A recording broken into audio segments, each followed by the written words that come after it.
not going to say this, but it was about the last 3 sentences about quality time, I think, that did it for me. You're like Melinda, aren't you? We've got another counsellor in embryo here.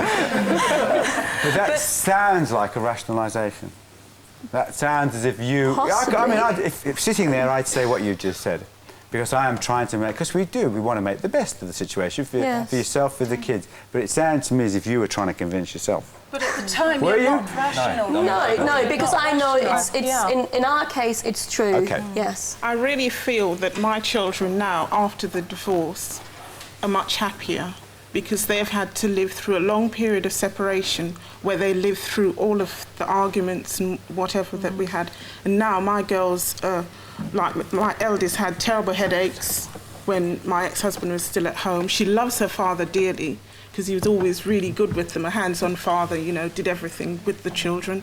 But now they've said to me they would like a normal family, quote, but they feel that we're much happier separated in that way, that, you know, that they're much happier themselves. Kerry? They don't feel that pain any longer. I mean, when me and my ex-wife split up, I didn't get a lot of time with my children. The hours I was doing at work, I was working 7 in the morning till 6 in the evening in the office. I was on call 24 hours a day, weekends and everything. A lot of my time, my mind was involved in work, and the children got pushed aside. When we got divorced, the time I had the children... For, with respect, that's what the mother is for, that's why you're in a yeah, I understand. relationship. It was my job, but I should still have made more time for the children, in hindsight. But once the divorce was through, and the children were coming to see me on a regular basis, the time I had them, it was 100% of my time given to them. They have got a lot more from me but it could be 100% since the divorce. to 5%. Sorry? Is it 100% to 5%? No, when I have them, or when I had them... Yeah, when you have them, it's 100%. But how much is that of your time? They had 100% of my time. Yeah, but 100% of what percentage of your time? You're not with me. Right. You are, aren't you, now? Yeah, I think so, yeah. I mean, from when they came to stay with me, like it was every other weekend they came to stay. Yeah. From the moment they came to me to the minute they left, they were with me. You're saying for the hour you're with you... Yep.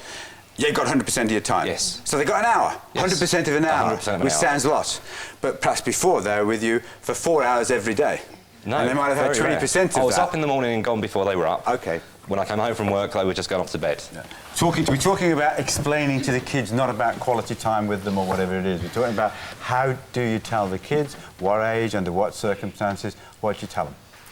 I was just listening to Sharon, what she was saying a bit earlier on, and we're talking about the time when the relationship actually breaks down.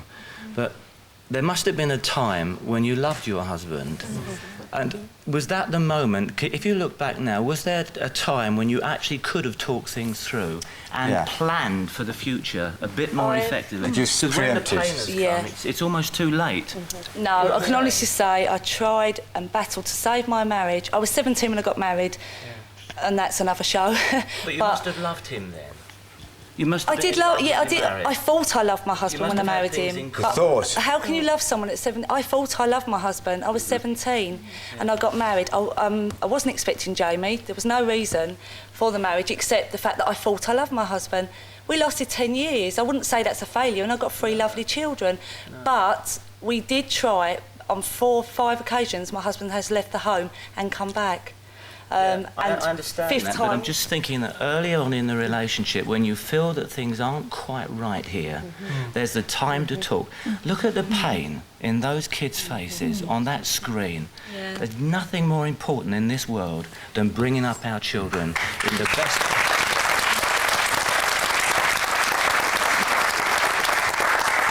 Talked about the pain, the agony in the kids' faces. Sharon says she wished she'd known all that at the time, because if it happened again, she'd do it differently. If it happened again, do you mean we can have another divorce? And in fact, we can, can't we? Because there were several of the kids in the programme. That seat there, can't remember her name, but she actually said, my mum's in the middle of her 2nd divorce. Somebody else said, my dad's in the middle of his 2nd divorce. That must be worse. If the pain, the agony of the kids is like it was the first time, what happens now when they've got used to their mum and dad in a new relationship, and they've got used to perhaps half-brothers and sisters or step-brothers and sisters, and then that split asunder, and dad, mum go on to a 3rd, a 4th divorce?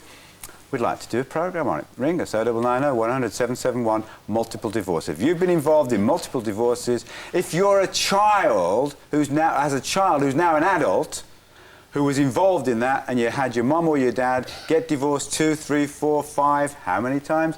Then we'd really like to hear from you. Come and tell us what it was like being a child in a parents who are constantly divorcing. Do the kids, part of the problem that some of the kids said, like your Sophie, it was Sophie I was referring to early on, was that they felt that they were very much piggy in the middle. That I think she said she was always giving messages to mum or messages to dad because neither of you would talk to each other, so you talked through her. Let's have a look at what Sophie said. You feel like the messenger between the two of them. A messenger? Yeah, you have to send messages from your dad to your mum. What kind of messages do you send then? You sound like somebody's going doing the shopping or something, or putting a bet on at the bookies. No, it's like when your dad wants to see you, you have to tell your mum, because my dad won't speak to my mum at the moment. She said a lot more than that, about having to pass messages in backwards and forwards. You're aware that sometimes the kids are in that kind of emotional middle where they're torn one way and the other? I wasn't initially, I am now. And I feel very sad about it, very sad that she has to be the adult, almost, and we're the children. She was again, wasn't she? Yes. She was talking about you as if you're out. Yes. Mum says this silly to me. Old mum. Silly old mum, yeah, and Yes, silly old dad very too. much Both so. sides. Yes. Aren't you all, but surely we're not stupid and we're not kind of lacking in compassion or sensitivity. You must, and you love your kids, you must realise that you don't want them to be in a tug-of-love situation or having divided loyalties, because whatever you think of your husband, it's a dad. That's right. Whatever he thinks of you, you're a mum. And that's what came through clearly with the kids, wasn't it? I don't want... We had the lovely boy up there, 15-year-old, saying, I don't want to hear my mum's family being slagged off by my dad's, and I don't want to hear my dad being slagged off by my mum's. I love them both. Do we not... I find it strange that he needs to say that. Yes. Yes. You don't... It is strange. It is strange. I mean, I've tried very hard not to slag him off, and I think he's probably tried hard not to slag me off. But sometimes we lose our guard, and we say things that we're not supposed to say, and of course the children report it back. If you, having seen that and learnt that, would you change? Yes. Yeah. Yes. Sorry. Sometimes it works the other way. I mean, we did try with Jamie, who was on the show yesterday as well. We opened it up. We was talking away from him up in the room and everything like that, and trying to guard the children from not hearing, but then they could hear, and that was making it worse. And so then it was sitting them down and trying to do the damage that we've caused as well. What, you mean you could hear the arguments? Yeah. What, before you split? Yeah. We're talking now about when you split? Yeah, when we stayed in the house together and tried to make it go. So how do you deal with this? How do you solve it? It didn't work in the end. He did move out. Right. But for a while we tried. It's for a few months he still stayed. And then when you split, are the kids piggy? Are they used as a kind of weapon between you? No, it was for a while, but it's just now, like Why? 7 months later. Why would you? You don't mean to or anything like that. It's just the arguments and everything like that. Or they'll go to their dads and come back saying, Dad said something, or... Oh, kids are manipulative. Yeah. We know, don't we? Because we've all been there. And in this situation, you're vulnerable because they do want to play you off, and you're probably riddled with guilt and all the rest, and overcompensating, so they're playing one off against the other. But we're also adults, and we're supposed to kind of rise above all that. You lose it, though, when you lose argue. it. You argue like kids and you act like kids. And there's a temptation to do that, Esther? I think there is a temptation to do that because the children would be your strongest weapon against each other, and you have to overcome that. It's absolutely vital that you have to overcome that. You're aware of that, are you? Oh, yes, I'm aware of that. Oh, you're aware that your children are your strongest weapon? Yes, because you know they're the most important people to yourself, they're the most important people to the father, and if you wanted to hurt the other person, the children would be the ideal weapon, and you have to overcome that. You mustn't give in to that temptation. But you know who you'd be hurting most. Yes, of course. The kids. Yeah, that's why you have to overcome that. Long-term damage to the kids. But you are aware of it. Anne? This is such an important point here that we're making, because if you imagine your child like a garden, what you sow, you grow. Yeah, there's no doubt about it. You sow negative seed, they will grow up with a negative perception of their fathers or their mothers. In my case, I've been divorced twice. The first time my son was 1, my daughter was 5. The second time I had a third child, so they were aged 5, 7 and 12. I was caring for a child with a terminal illness at the time. It was difficult telling her where's Daddy gone because she had a hearing loss and learning difficulties. But to me, it was absolutely vitally important for my children's well-being that I didn't play the blame game, that I knew my hurt. You see, when you are so hurt, angry, all these emotions that boil up inside of you, your children are affected simply because they're living around you. That's right. But are they living around you? They're not always, are they, Karen? Your kids aren't. Your kids squabbled a bit here, like kids do. Let's have a look at Robert and his sister. I didn't really see my brother much. This is him next to you, isn't it? Yeah. I didn't really see my brother much because he lives with my dad all the time, and he only comes over if my dad's on holiday or something. Do you miss him? Your brother, I mean. You can tell she don't by the look on her face, can't you? Don't you miss him? Not much. Do you miss her? No. You don't? No. Do you feel like a brother and sister then? No. Well, he said yes, he said no.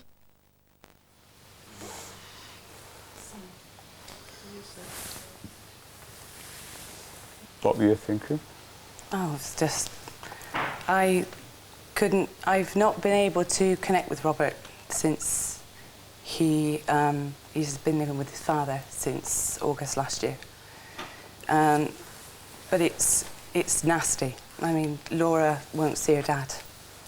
And Robert, he's actually living with me at the moment because his dad's in Hong Kong. I would desperately love them to live together. Do you think it's important that they're together? Yes, I do. But it's their choice. Their choice? Yeah. And I don't want to pry and what have you, so don't answer any question you don't want to. Why are they separated?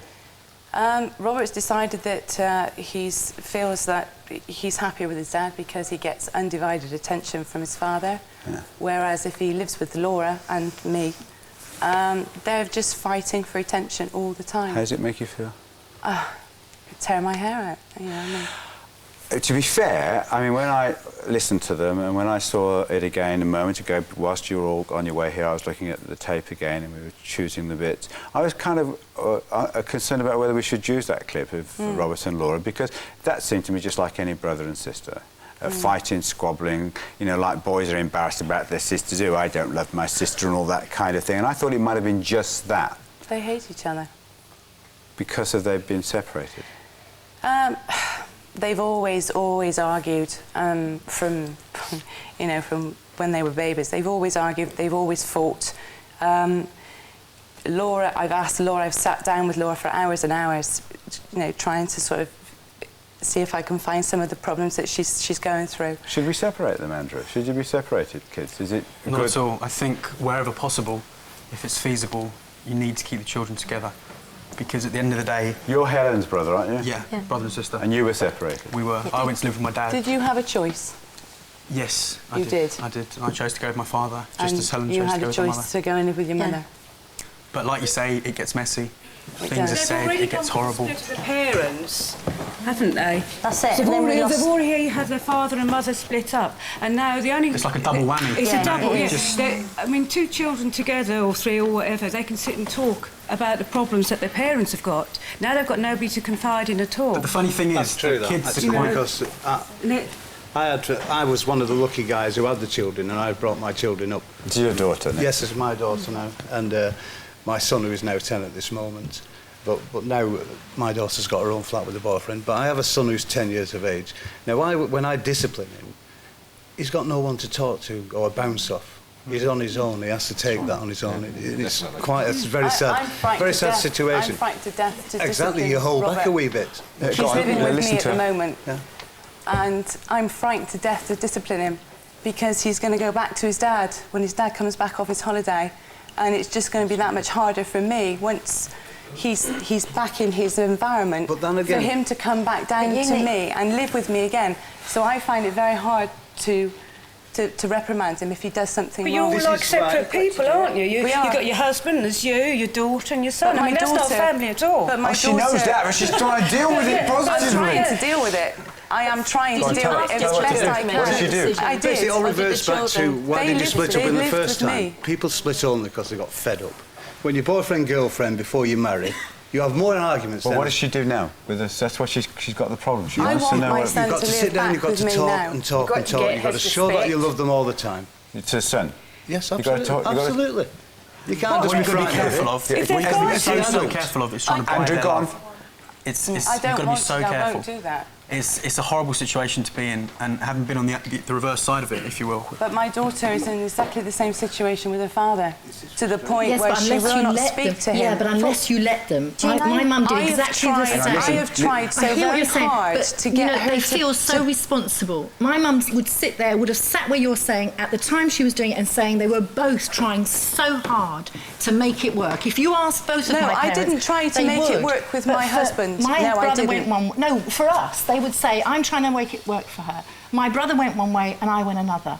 And I hated him because I felt he had everything I didn't have. And I felt he was able to do things that I wasn't able to do. Robert's jealous of Laura, so every and time Laura's we jealous came of together. Robert. But so what you're doing isn't just destroying you, and you're going to take it right on in. And it's not fair. But you're divorcing children as well. It's not fair. I'm just not sure. What did you say? We can't. Are we listen. repeating post the marriage what went on within it? And one of the issues that comes out of it is how can we actually do something for our children if we're not authentic to ourselves? And as soon as we start to put up a masquerade, There is a helpline. Let me just interrupt you there, because there's a helpline if you want it, a free phone helpline, 0808 800 2222. If we're putting on a false front, which I know I did within my marriage, where I was sitting there, I was in denial, I thought things were fine and they weren't. It's only post this separation, and marriage is an institution which doesn't really matter. Being there for the kids is what's important, and changing ourselves to be there. Just got to listen to the kids, you know.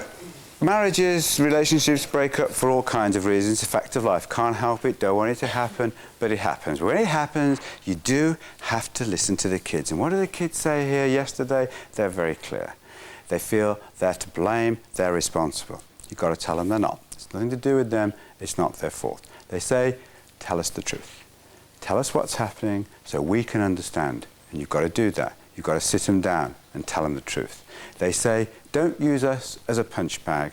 We love our dad and we love our mom, and we don't want anybody telling us bad things about dad or about mom. Don't use your parents or you or your aunts to slag off his dad, because he loves him. He'll always be his dad just like he loves you.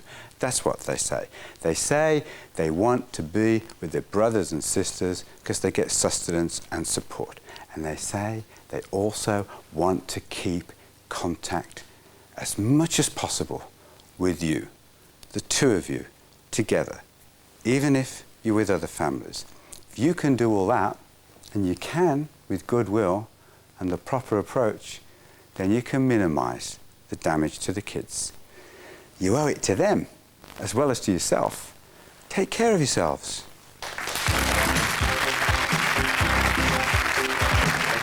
If you'd like to join Robert in a programme about problems with ex-partners, call now on 0990 100 771. Do you have problems with your ex-partner? Do they interfere with your new relationship? Have they tried to prevent it? Are you the new partner having problems with your partner's ex? Or are you the ex-partner who finds it difficult seeing the person you still love in a new relationship? Have you tried to take revenge on them? Call 2 on 0990 100 771 if you and your ex-partner are still good friends.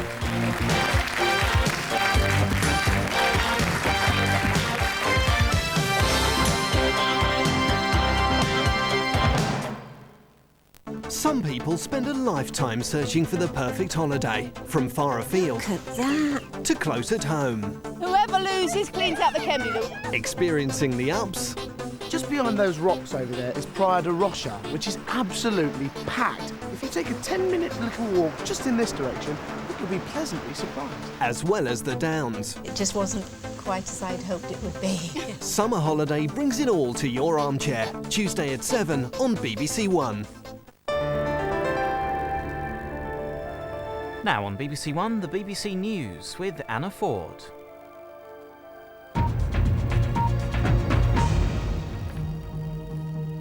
Good morning. The Prime Minister will join the debate about elitism today. In a speech to the Women's Institute, Mr Blair will reject allegations that Labour are promoting class divisions and stress... 2-5-2 out. This windmill, it's the only one really that's